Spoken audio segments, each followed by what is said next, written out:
All right, let's talk about pipeline hygiene, Tom and Jerry style. Most sales pipelines look busy, but nothing is actually moving. Deals sit there for weeks, months, forever. It's like Tom chasing Jerry with zero progress. Reps keep deals open just in case. Managers look at inflated numbers, forecasts become fantasy. And everyone acts surprised when targets are missed. But AI changes everything.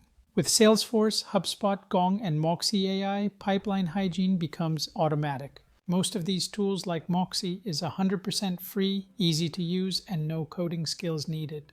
AI flags stalled deals, forces updates, closes dead opportunities, and highlights which deals need attention now.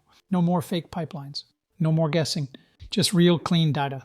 So ask yourself, is your pipeline real or just a cartoon?